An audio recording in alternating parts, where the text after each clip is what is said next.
Ceci est un livre audio autogénéré par Google. Dédicace à Rosemary. Remerciements. Je remercie à titre posthume mon professeur Monsieur Francis Ramirez qui m'a tellement influencé, et désormais Madame Raphaël Moine dont le dévouement et le talent m'ont permis de mener à bien ma thèse sur Guitry et ce travail. Je remercie également les organisatrices du passionnant séminaire Genre et Gender, IRCAV, Nouvelle-Sorbonne, Paris 3 qui m'accueillent très régulièrement et depuis fort longtemps. Mesdames Geneviève Cellier, Bordeaux 3, Raphaël Moine, Paris 3, et très souvent Jacqueline Nakache, Paris 7, et Gwenaëlle Legras, Bordeaux 3.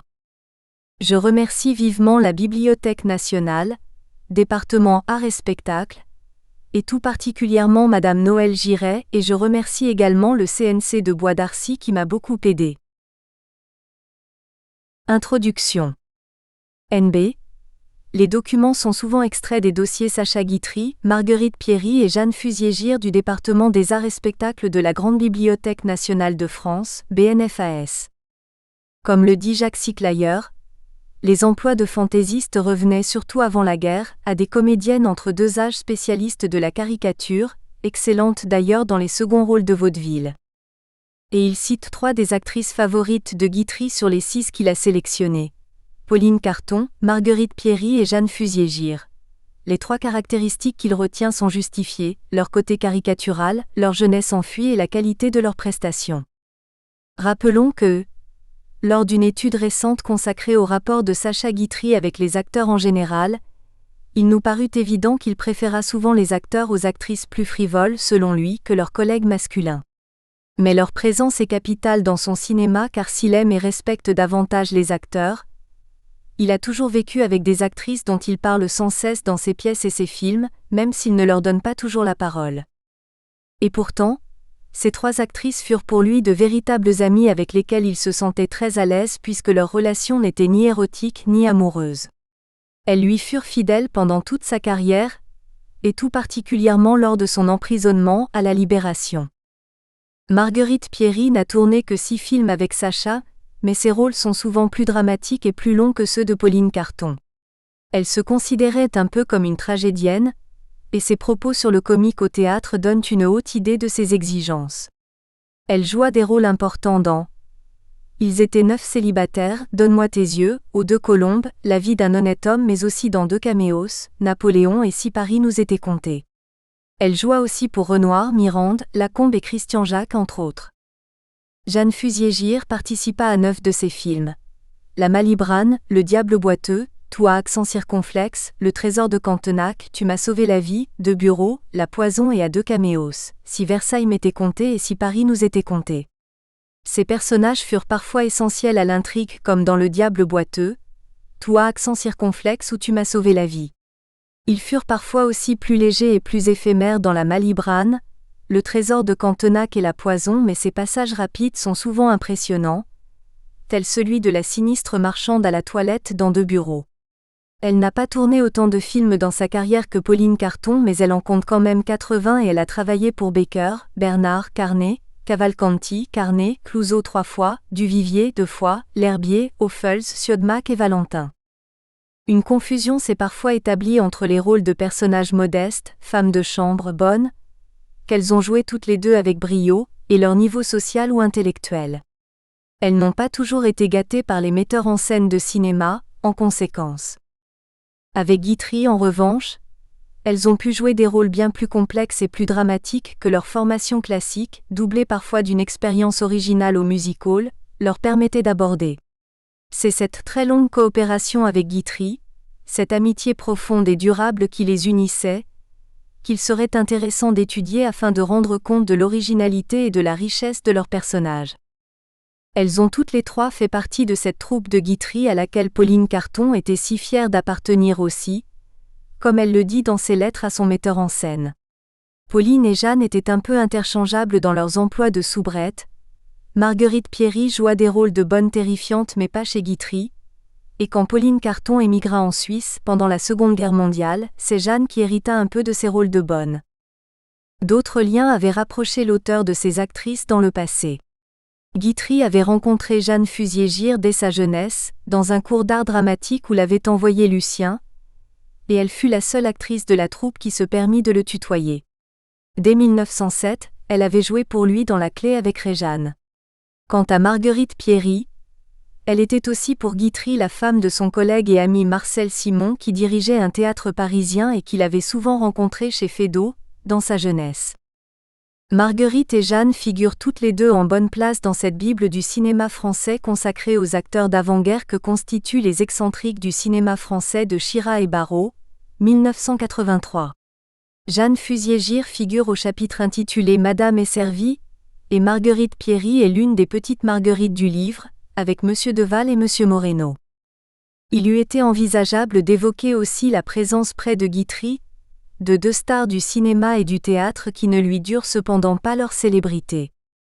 L'une d'entre elles, Arletty, vedette du cinéma français d'avant-guerre, ne travailla pour lui que la seule année 1937 où elle joua dans Désiré et fit un caméo dans Les Perles de la Couronne, même si elle resta son amie pendant un certain temps. La seconde, Marguerite Moreno, travailla épisodiquement pour Guitry de 1936 à 1943, mais sa carrière avait commencé bien avant le début du siècle et elle était déjà longue et brillante quand elle le rencontra. De plus, deux brouilles successives les séparèrent. La première dura une vingtaine d'années et fut provoquée par le divorce de Guitry et de Charlotte Lizès, sa meilleure amie après Colette. Une autre fut provoquée par la Libération, où ils ne se trouvaient pas dans le même camp. Elle joua pourtant brillamment de petits rôles dans 4 de ses films. Le roman d'un tricheur, Les Perles de la Couronne, Ils étaient 9 célibataires, Donne-moi tes yeux et dans une œuvre où elle est constamment présente, Le mot de Cambronne. La participation de Marguerite Moreno et d'Arletty à son œuvre n'est donc pas comparable à celle des 3 autres. Elle n'éprouve pas non plus pour lui la véritable adoration, profonde et pérenne, que ressentent les 3 autres actrices pour leur auteur. Pauline Carton, actrice éclectique qui fait partie du trio étudié par Jacques Siclayer, fut évoquée par nous en d'autres lieux. Nous nous intéresserons donc essentiellement ici aux 2 autres membres de ce brillant trio de comédiennes, c'est-à-dire à Marguerite Pierry et à Jeanne Fuslier-Gire qui sont exceptionnelles pour 3 raisons. D'abord, pour leur participation quasiment constante à l'œuvre de Guitry. Ensuite, pour l'amitié inaltérable qu'elles lui portèrent. Enfin, pour leur appartenance ambiguë à l'univers poreux, pour Guitry, de la tragédie et de la comédie. Marguerite Pierry, 1883-1963.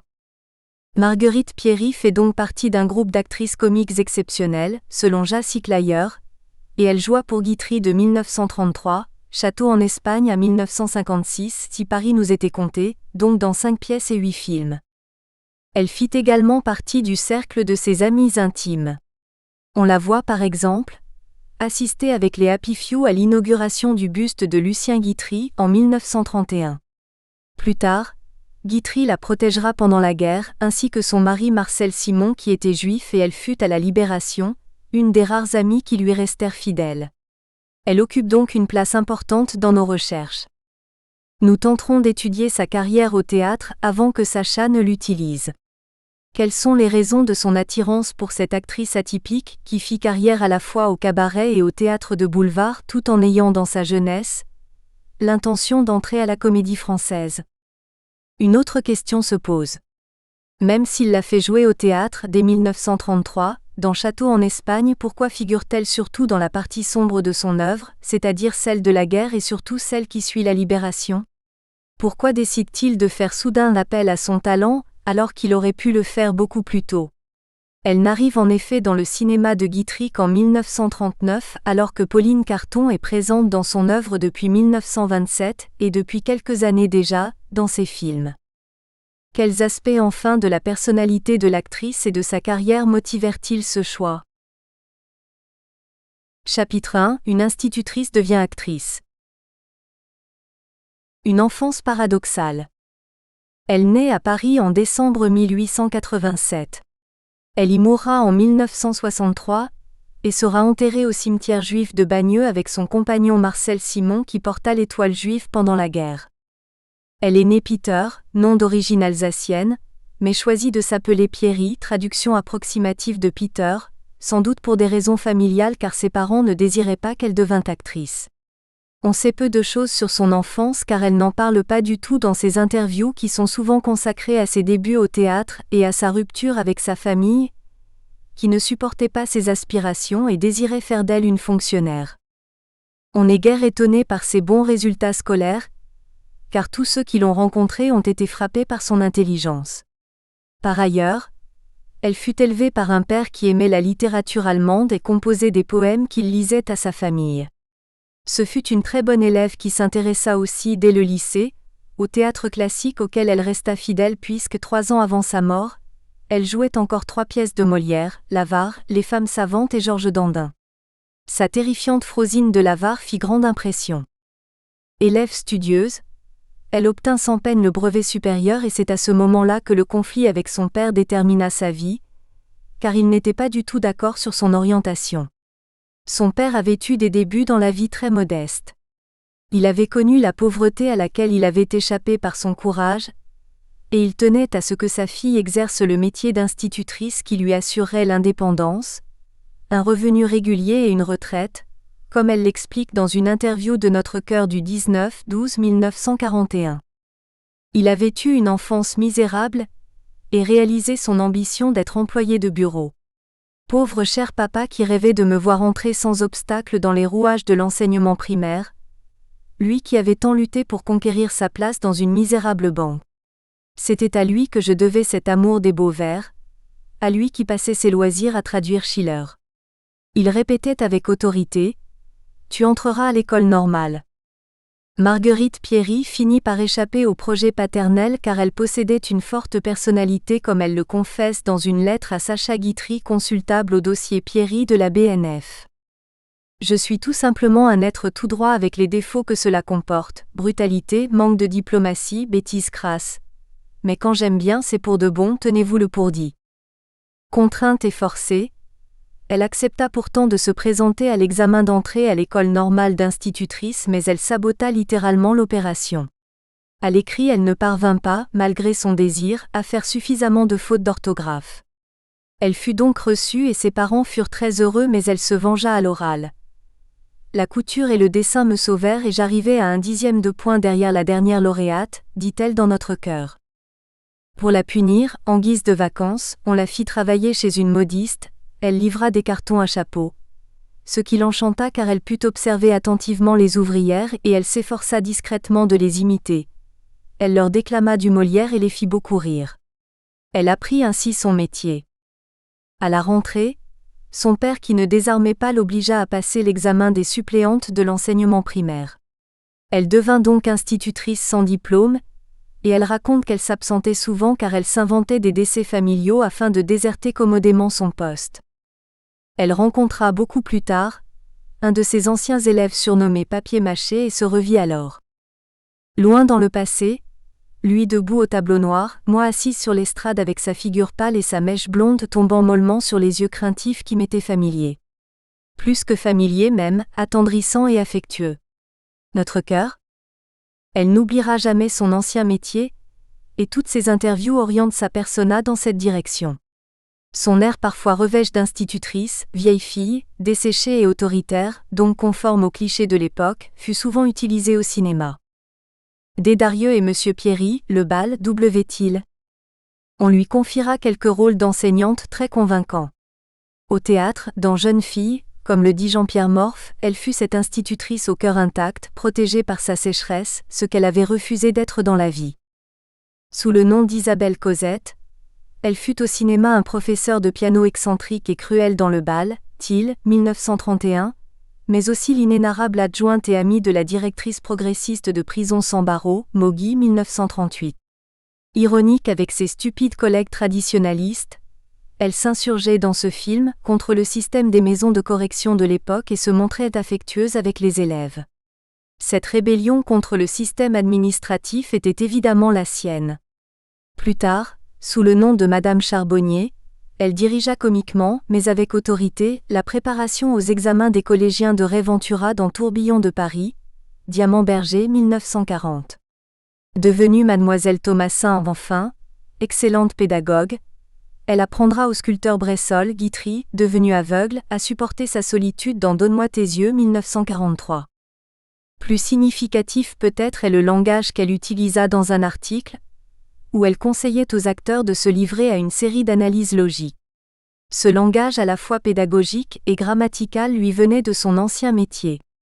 Le véritable acteur comique est celui qui fut à l'école le fort en analyse logique. C'est la base d'un métier qui exige que l'on distingue d'abord entre l'importance réelle et l'importance apparente de chaque élément du personnage. L'école, selon elle, vous apprend nécessairement la vie. Nous sommes maintenant en 1909 et elle a 21 ans, c'est-à-dire l'âge de la majorité à l'époque. Elle rompt donc brutalement avec les Peter, ses parents, qui la mettent à la porte, mais elle s'appellera Pierry, ce qui prouve qu'elle n'a pas totalement renié son passé. Quand elle parle de son père plus tard, elle est d'ailleurs très attendrie. « Pauvre cher papa qui rêvait de me voir entrer sans obstacle dans les rouages de l'enseignement. » Bien que Guitry ait souvent fait d'elle un personnage assez odieux, dans Le Comédien, la vie d'un honnête homme, aux deux Colombes et Napoléon, c'est dans la vie une femme chaleureuse et modeste comme on le voit dans sa correspondance. Le personnage de Mademoiselle Thomasin que lui confie Guitry dans Donne-moi tes yeux est certainement très proche de la réalité. L'ancienne institutrice décide alors d'entrer à la Comédie Française, ce qui rassurera ses parents. Elle y apprend son métier pendant 2 ans et s'y fait même une réputation de soubrette amusante, que rappellent certains critiques. Mais son manque de diplomatie, qu'elle avoue à Guitry, la dessert et elle confie au journaliste Léon Trec qu'elle fut renvoyée comme inapte à comprendre les règlements. Marguerite Pierry n'était pas faite pour la maison de Molière de l'époque, car son jeu n'avait rien de traditionnel. Vecchiali célèbre ses vertigineuses ruptures de ton, sa dégaine dédaigneuse, ses cris impromptus et incongrus, ses mouvements de cou et sa voix de gorge inimitable. On se dit qu'elle devait fortement déplaire aux professeurs plutôt conventionnels du théâtre français, et pas plus que Michel Simon, on ne parvient à l'imaginer en sociétaire à vie. Ce refus fut sans doute une chance pour elle, car il lui permit de conserver son originalité. Mais elle le prit très mal et sombra dans une dépression assortie d'intentions suicidaires. Là encore je voulus mourir. Mon Dieu, ce que j'ai pu manger comme vache enragée, dit-elle au journaliste José Bescos. Une chanteuse involontaire. Comme elle n'a peur de rien, elle se présente parallèlement aux folies dramatiques afin d'obtenir un emploi. À son grand étonnement, elle est retenue aussitôt. Petit rôle, dit-elle au journaliste. Pensez si j'étais fière, j'avais vu jouer Lavallière aux Variétés et je me disais qu'elle non plus, elle n'avait pas beaucoup de texte à dire. Elle s'était hélas mal renseignée, et elle avait obtenu un rôle de choriste dans une opérette. Elle devint donc chanteuse dans le chœur de Mademoiselle Trompette, Monsieur Desvallières et Mon cousin 1908, qui fut un four total, ce qui la désespéra à nouveau. Je voulus mourir, dit-elle encore à José Bescos, mais je n'en eus pas le courage. Cette époque fut vraiment difficile, et elle en voulut toute sa vie à Antoine, grand metteur en scène et cinéaste de talent, qui avait déclaré dans le premier article sérieux qui fut consacré à la jeune actrice. Et il y a Marguerite Pierry. Son jeu rappelle Gaby Morlet, Yvonne Printemps, Spinelli, Parisis et elle pourrait fort bien les doubler, en province. Elle fut scandalisée. Cette jeune ambitieuse ne retint pas la ressemblance flatteuse avec des stars comme Gaby Morlet ou Yvonne Printemps. Elle ne vit que le mot province. Elle voulait être Marguerite Pierry ou rien et à Paris. Elle montra souvent cet article à ses jeunes collègues débutants, pour leur éviter de se décourager trop vite. Elle chanta encore par la suite et joua dans des opérettes où elle eut beaucoup de succès, comme dans Je te veux, Gabaroche et Purlie 1923. Elle y créa le rôle de Zouzou avec la star comique de l'époque, George Milton. Elle en était fière, et elle citait souvent ce rôle dans ses interviews. Le critique Deligny écrivit que l'opérette moderne avec ses rythmes saccadés, ses scènes irrésistibles l'attendent et elle y forme avec Milton le couple le plus inénarrable. La chanson Scoquin de Porto lui valut le plus franc succès. Marguerite Pierry dans Femme en folie. Programme Folies Bergère 1934. Plus tard, elle participa en 1934 à 46 ans à Femme en folie, spectacle des Folies Bergères où elle chanta devant une Colette éblouie qui écrira Assiégée de lumière et de musique à rendre un fauve fou, elle en sort victorieuse mais les jarrets tremblants. Perry a son abattage et une élégance naturelle qui lui permet les compositions risquées. Au cinéma, elle chanta également dans Faut ce qu'il faut alias Monsieur Bibi, Pujol 1940, ou Concierge amoureuse, nommée Julie Soucy. Elle tentait follement de réjouir les Parisiens entassés dans les caves lors des bombardements. Sous le nom de Zéphirine, elle chanta aussi dans Les Deux Gosses, Rivers 1936, et Paul Vecchiali, son hagiographe impénitent, écrit sans frémir. Marguerite Pierry chantant Une gueule en or, vaut à elle seule qu'on apprécie ce film.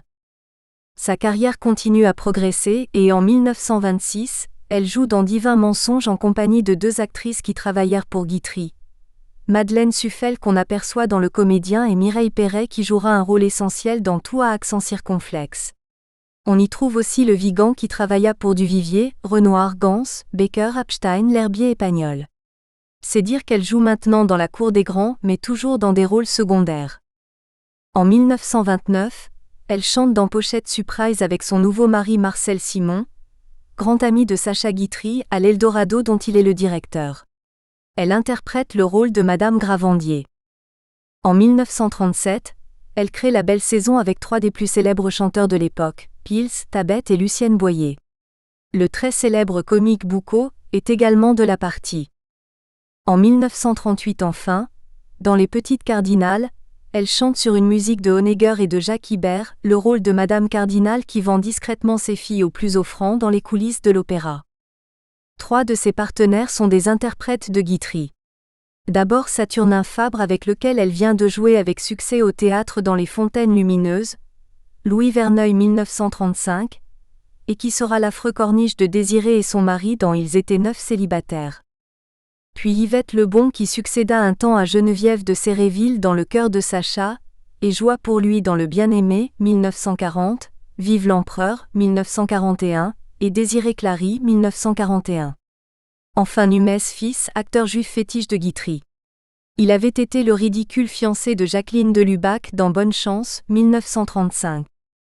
Ces 3 acteurs sont appréciés par Sacha. Il est donc évident qu'elle s'intègre de plus en plus au cercle des amis et des interprètes de la troupe de Sacha Guitry. Ce qui est étonnant, c'est qu'elle fut lancée malgré elle dans une carrière de chanteuse à cause de son étourderie, car elle n'avait pas compris au départ que son premier rôle dans Mademoiselle Trompette était celui d'une choriste ordinaire. Dans Monsieur Bibi, Pujol 1940, elle chante très agréablement et dans Les Deux Gosses elle est exceptionnellement drôle en chantant également. On sait à quel point Guitry était attirée par les actrices chanteuses. Yvonne Printemps, Geneviève de Séréville et même Lana Marconi durent chanter pour lui plaire.